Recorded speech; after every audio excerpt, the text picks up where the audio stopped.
നല്ല ടേസ്റ്റ്. ഇത്രയും best food കഴിച്ചിട്ട് കുറെ കാലമായി. ഞാൻ ഉള്ളിടത്തോളം കാലം നിന്നെ ഞാൻ ഒരിക്കലും പട്ടിണി കിട്ടില്ല. അതിനുള്ള വിദ്യയൊക്കെ എനിക്കറിയാം.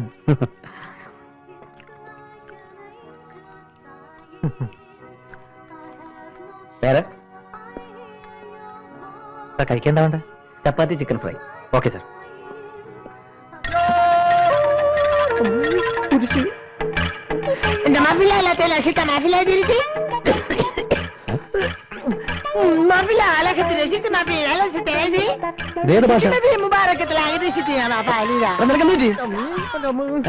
പ്രേതം കൂടി പോലെ ഇയാൾ എപ്പോഴും പിന്നാലുണ്ടല്ലോ.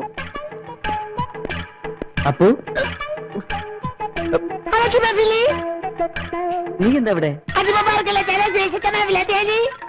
നീ അപ്പൂട്ടൻ തന്നെ.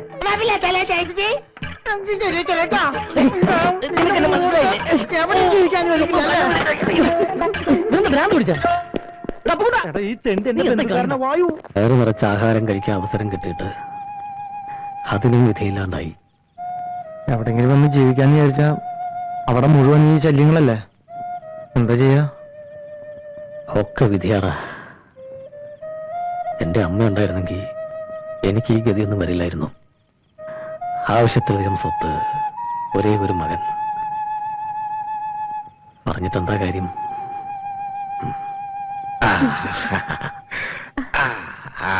അങ്ങനെ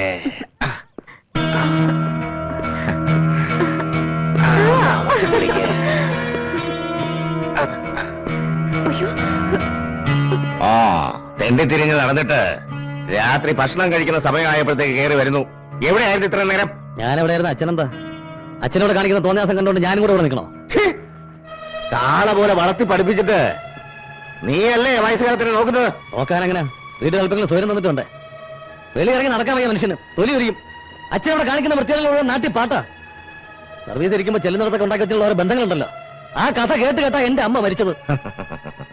സ്വന്തം ഇഷ്ടപ്രകാരമേ ഭാർഗവമുള്ള ജീവിച്ചിട്ടുള്ളൂ. ഇനി അങ്ങനെ തന്നെ ജീവിക്കും. എന്നെ ഉപദേശിക്കാനൊന്നും വരണ്ട. അടങ്ങി ഒതുങ്ങി ഇവിടെ കാണാൻ കിടന്നോളാം. ഇത്രയും നാൾ അടങ്ങി ഒതുങ്ങിയാണല്ലോ കഴിഞ്ഞത്. മതി. അച്ഛൻ എന്ത് ഭാവിച്ചാ ഈ സ്ത്രീ അവിടെ നിർത്തിയിരിക്കുന്നത്? ഇപ്പൊ ഇറക്കി പറഞ്ഞവരെ.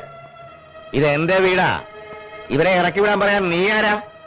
ഇവിടെ താമസിക്കാൻ ബുദ്ധിമുട്ടാണെങ്കിൽ നീ ഇറങ്ങിപ്പോടാ. 1,00,000 രൂപ ഞാൻ നിനക്ക് തന്നിട്ടില്ലേ? അതുകൊണ്ട് എവിടെയെങ്കിലും പോയി ജീവിക്കേ. എനിക്കിങ്ങനെ ഒരു മോനില്ലെന്ന് ഞാൻ വിചാരിക്കും. ഇറങ്ങിപ്പോടാ, ഇറങ്ങിപ്പോടാ.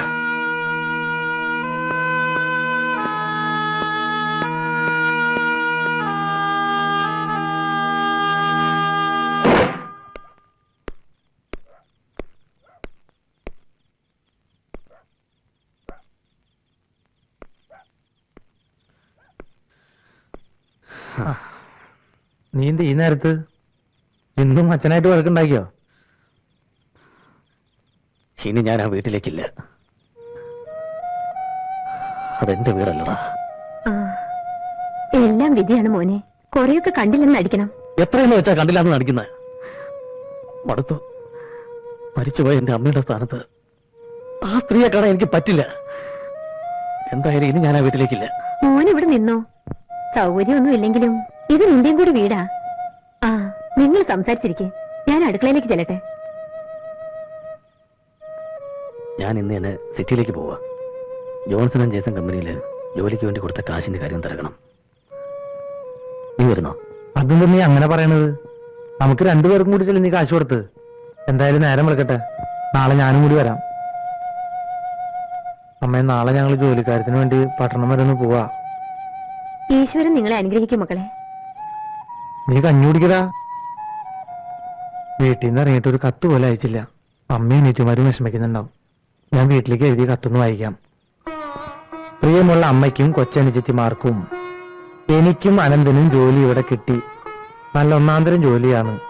കമ്പനി മുതലാളി നല്ലൊരാളാണ്. കൂടെ ജോലി ചെയ്യുന്നവർക്കൊക്കെ ഞങ്ങളെ വലിയ ഇഷ്ടാ. ഇപ്പോൾ 2 നില കെട്ടിടമാണ് ഞങ്ങൾക്ക് താമസിക്കാൻ തന്നിരിക്കുന്നത്. താമസിയാതെ ഒരു AC കോട്ടേജ് ഞങ്ങൾക്ക് അലോട്ട് ചെയ്ത് തരും. എന്തുകൊണ്ടും ഞങ്ങൾക്കിവിടെ പരമാനന്ദ സുഖം. എന്ത് പണി കാണിച്ചേ? നിന്റെ കയ്യിൽ എത്ര രൂപ ഉണ്ട്? 10 പൈസ ഉണ്ടാവും. അതിങ്ങോട്ട്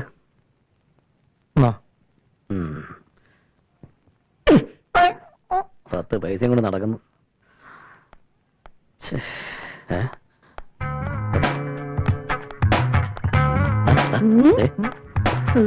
ഹലോ, എന്താ ഈ രണ്ടുപേരും കൂടെ ബാഗ് വെച്ചോടെ കാര്യം പോലെ? Hi Sundari, hello, how are you? Fine, thank you. ഇതാരും സുന്ദരിയാ. അതെ, എനിക്ക് ജോലി കിട്ടി. Thank congratulation. യു. പിന്നെ ഇത്രയും നാള് നിങ്ങളെ കുറിച്ച് ഓർത്ത് ഞാൻ വിഷമിച്ചിരിക്കുകയായിരുന്നു. ഏതായാലും കണ്ടുമുട്ടിയല്ലോ. അതെ, നിങ്ങൾ എവിടെയാ താമസം? ഞാൻ വരാം, എനിക്ക് പ്രശ്നമൊന്നുമില്ല. പക്ഷെ ഞങ്ങൾക്ക് പ്രശ്ന എന്താ പ്രശ്നം അറിയോ? ഞങ്ങൾ രണ്ട് അവിവാഹിതരല്ലേ, അവിടെ ഒരു പെൺകുട്ടി എത്തിക്കുമെന്ന് അത് പ്രോബ്ലം ഇല്ലേ? പിന്നെ ഞാൻ താമസിക്കുന്ന ഇവിടെ അശ്വതി വർക്കിംഗ് വിമൻസ് ഹോസ്റ്റൽ. ഞങ്ങൾ അങ്ങോട്ട് വന്ന് contact ചെയ്യാം. പിന്നെന്താ, പിന്നെ Okay. വൈകുന്നേരം കാണണം. അച്ഛന്റെ കാല് പിടിച്ച് കരഞ്ഞിട്ടാ ഇല്ലാത്ത 1,00,000 രൂപ ഉണ്ടാക്കി യുവമാരുടെ ഈ കമ്പനിക്ക് കൊടുത്തത്. എന്നിട്ടിപ്പോ എന്റെ 25,000 രൂപയും കൊണ്ടല്ലേ കാലമാടന്മാര് മുങ്ങിയത്. രണ്ടാനച്ഛന്റെ ശല്യം സഹിക്കാൻ വയ്യാതെ എന്റെ അമ്മ ഊരിത്തന്ന ആഭരണങ്ങൾ വിറ്റാ ഞാൻ ജോലിക്ക് കയറിയത്. ഇപ്പൊ എനിക്കും പോകാനൊരിടവില്ലേ? ഇനിയിപ്പോ എന്താ ഒരു പോകുമ്പോഴൊന്നും ഒരു പിടിയും കിട്ടില്ല. അവന്മാരുടെ സങ്കേതത്തെ കുറിച്ചൊരു അറിവ് കിട്ടിയിട്ടുണ്ട്. നമുക്ക് ഒരുമിച്ച് നീങ്ങാം. അത് നല്ല ഐഡിയ. നമുക്ക് നാളെ തന്നെ റിയൽ എസ്റ്റേറ്റ് പുരുഷോത്തം പിള്ളയെ പോയി കാണാം. അത് ശരിയാ. അയാളെ കണ്ടിട്ട് എന്താ കാര്യം? പുരുഷോത്തമൻ പിള്ളയുടെ മെയിൻ ആളല്ലേ മെഴുവേലി. മെഴുവേലി വിചാരിച്ച് ഇവിടെ എന്ത് നടക്കും?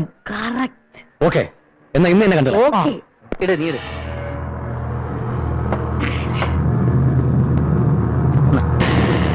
ഓഹോ, ജോൺസൺ ആൻഡ് ജേസൺ കമ്പനിയുടെ മാനേജിംഗ് ഡയറക്ടേഴ്സ് രണ്ടുപേരും ഇവിടെ ഇരിക്കുകയായിരുന്ന. ഞങ്ങൾ കുറെ തിരക്കി. ഒരു മിനിറ്റ്, ഒരു കാര്യം പറയണ്ടായിരുന്നു. സോറി കേട്ടോ. ഞങ്ങൾക്ക് ആവശ്യം ഇവനെ. പാടാവുണ്ട്.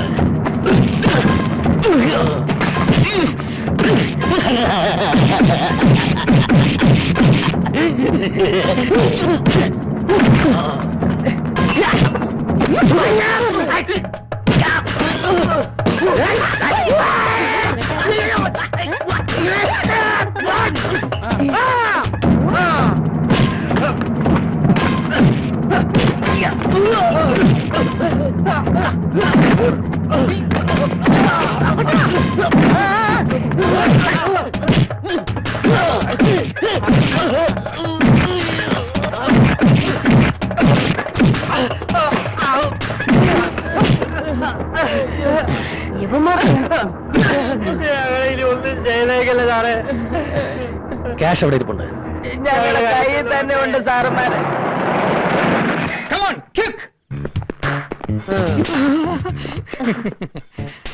നിങ്ങൾ അവിടെ നിന്നാ മതി. വേറെ പ്രശ്നമൊന്നുമില്ലല്ലോ. ഇതുവരെ പ്രശ്നമൊന്നുമില്ലായിരുന്നു. പ്രശ്നമില്ലെന്നോ? ഇവിടെ അതെ, ഇതാണ് ജോൺസൺ ആൻഡ് ജെയ്സന്റെ MD-കള്. MD അല്ല, തെണ്ടികൾ. അതെ. എവിടെയാണ് പണം വെച്ചിരിക്കുന്നത്? ഇവിടെ തന്നെ ഉണ്ട്. നിങ്ങളുടെ കാശ് ഉൾപ്പെടെ 1.25 ലക്ഷം. പെട്ടെന്നായിട്ട് പെട്ടെന്ന് തുറന്നെടുക്കണം, സമയമില്ല. എന്റെ കൂടെ എല്ലാരും വന്നോളൂ, ഒരു പ്രശ്നമില്ലാതെ ഞാൻ നോക്കിക്കോളാം. ഒരു കാര്യം പറഞ്ഞാൽ മനസ്സിലാക്കണം, ബോധം എടാ, അവിടെ ഭൂമിക്കും 2,000 രൂപ വിലയുള്ളൂ. നീ പോയി നോക്കിയോ? ഞാൻ പോയി നോക്കിയില്ല. ആ വിലയ്ക്കൊന്നും അവിടെ വസ്തു കിട്ടില്ല. അത് ശരി, അത് നിനക്ക് എങ്ങനെ അറിയാം? Hello, good morning. പിന്നെ ഇങ്ങോട്ടൊന്നും കണ്ടില്ലല്ലോ. ഞങ്ങള് കുറച്ച് ബിസി ആയിരുന്നു. ബിസി ആയതുകൊണ്ടല്ല, കുറച്ചു ദിവസം പട്ടിണി കിടന്നല്ലേ. വയറിറച്ച ആഹാരം കഴിച്ചപ്പോ സുഖമായിട്ട് കിടന്നുറങ്ങി. 1,00,000 രൂപ കയ്യിലുണ്ടല്ലോ. എന്ത് ചെയ്യാനാണ് പരിപാടി? നിമിഷങ്ങൾ കൊണ്ട് ലക്ഷങ്ങൾ സമ്പാദിക്കാൻ പറ്റിയൊരു പരിപാടി ഞങ്ങളുടെ കയ്യിലുണ്ട്. രാഷ്ട്രീയമായിരിക്കും. അല്ല, റിയൽ എസ്റ്റേറ്റ്. Really estate. ശ്രദ്ധാപൂർവം കളിക്കണം. പ്രൊഫസർ ഇട്ടുണ്ണി അറിയാവോ? കേവലം മാസ ശമ്പളം കൊണ്ട് തുടങ്ങിയ ഏർപ്പാടായത്. ഇന്ന് ഈ നഗരത്തെ വിലയ്ക്ക് വാങ്ങിക്കാനുള്ള കാശ് അയാളുടെ കയ്യിലുണ്ട്. അത് കള. നഗരത്തിലെ അറിയപ്പെടുന്ന ശിശുരോഗ വിദഗ്ധനാണ് ഡോക്ടർ ലക്ഷ്മി നാരായണൻ. ശിശുക്കളെ നോക്കലല്ല പുള്ളിക്കാരന്റെ പണി. വീട് നിറച്ച ബ്രോക്കർമാരും ഇടപാടുകാരും കേറി ഇറങ്ങുക. എന്തിനധികം പറയുന്നു? റിയൽ എസ്റ്റേറ്റിൽ ഇറങ്ങാത്ത നേതാക്കന്മാരുണ്ടോ? MLA-മാരുണ്ടോ? MP-മാരുണ്ടോ? മന്ത്രിമാരുണ്ടോ? ശശികലയെ അറിയാത്തവരാരെങ്കിലും ഉണ്ടോ? ആരായി ശശികല? അറിയാത്തവരും ഉണ്ട്. ആഗോള പ്രതിഭാസമല്ലേ? കോടിക്കണക്കിന് രൂപയ്ക്കല്ലേ കാപ്പിയും തേയിലയും പഞ്ചസാരയും വാങ്ങി കൂട്ടിയിരിക്കുന്നത്? പുറത്തു പറയാൻ വിഷമമുണ്ട്, എങ്കിലും പറയാതിരിക്കാൻ നിവർത്തിയില്ല. എന്റെ പഴയകാല നേതാവ് മാറമ്പിൽ ഗോപാലകൃഷ്ണൻ അറിയില്ലേ? ഇല്ല, അറിയില്ല. അദ്ദേഹം നിയമസഭയിൽ ഉള്ളപ്പോഴും ഇല്ലാത്തപ്പോഴും ആശാന്റെ മുഖ്യ ഏർപ്പാട് ഇതായിരുന്നില്ലേ?